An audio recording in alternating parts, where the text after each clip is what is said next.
artist here, John Hock, who has just installed this monumental piece behind us. John, what's the name of the piece? Table sculpture, Can't Remember a Time.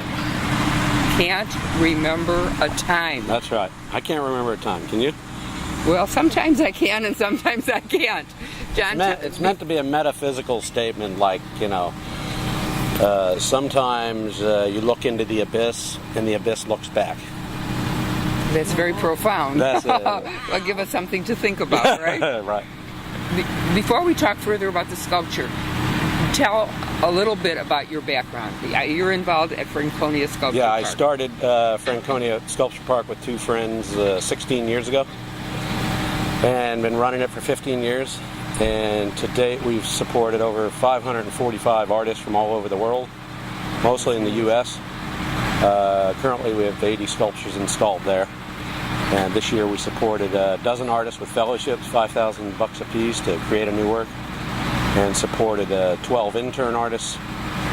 And we also have a very active outreach program for at-risk youth. And we do a lot of community work. And we do classes and 3D symposiums, and keeps you busy. Bravo. Thanks. Bravo. Oh my goodness. I mean, I knew Franconia was a place where artists can come for a residency for a period of time. They live there. They live there. We have a 9-bedroom farmhouse. It's 5,000 square feet. Plus we have a couple of outbuildings where we, when we get busy, we stick people also. We have a work area that's 5,000 square feet. It's all outdoors.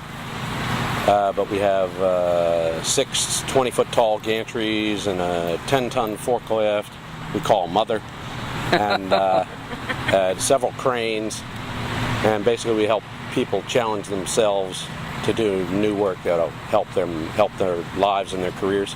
That's terrific. And I might add that over the years there have been a number of pieces that were created at Franconia that are currently displayed or at one time were displayed here at the Skokie Northshore Sculpture Park. There's a whole bunch. There's one right behind us that the port, I forget what a Tamsy Wranglers. Port to Port. Sculpture was built at Franconia about 12 years ago. Yes. And there's a number of other ones. Yes, yes. All right, so let's go back to our metaphysical conversation. You know, historically, some of my sculptures, they're all kind of fabricated, welded steel and stuff, and some of them have a historical reference. And this one is my kind of personal reference to Brancusi. He was one of my heroes when I was a young sculptor. And Brancusi made all these sculptures, but he always made the base part of the object, part of the thing. And so I was trying to do the same thing. So I made the table, I call it table sculpture, and the table is then this, it's a shape for to hold up the larger abstract shape up on top. And so from this side, it's kind of this hangman's noose. I don't know what it is. When I built the model for it, I just picked up some steel off of the floor of the studio. But from the other side, there's a different profile, and it's sort of like one of Brancusi's bird in space cut in half. Or maybe some people think it's a fish shape cut in half. But it's sort of like it's trying to be a little representative, but quite abstract.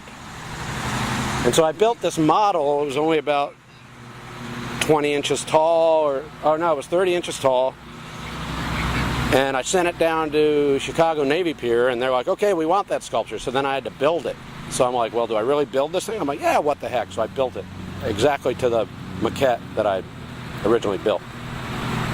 So, well, I would say that when you started explaining and you brought up Brancusi, that opened the door for me. Yeah. That made the bottom part and the top part make sense. Right. Absolutely. And then the table has, you know, there's some really bad metaphors in the world. Ladders, boats.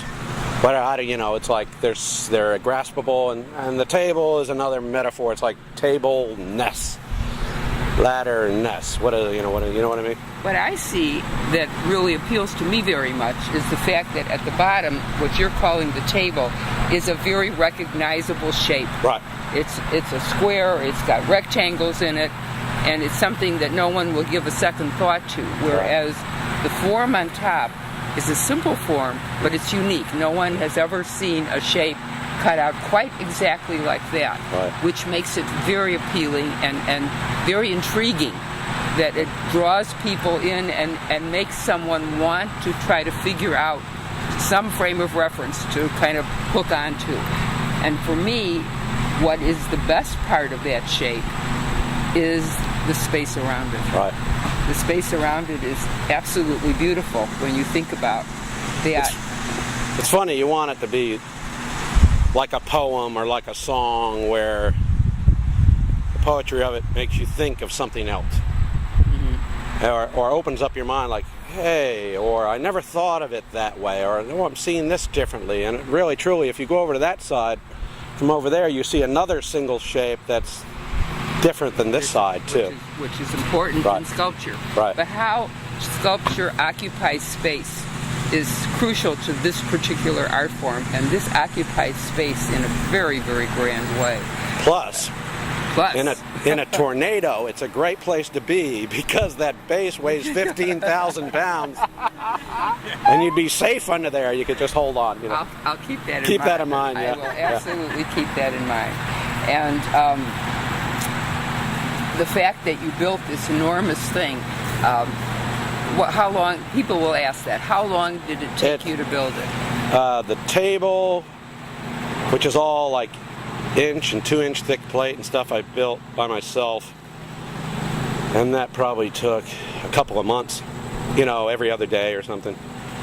And then the upper section, I had a friend help me because it was so intricate. It was kind of, the whole thing has a substructure, a skeleton, a framework, and that probably took 6 weeks every day, 10 hours a day, 2 people working on it, and I lost like 30 pounds because it was just go, go, go, you know. You should write a diet book. Yeah. For sculptors. Work harder. Well, something like that. That's a good point. Work hard.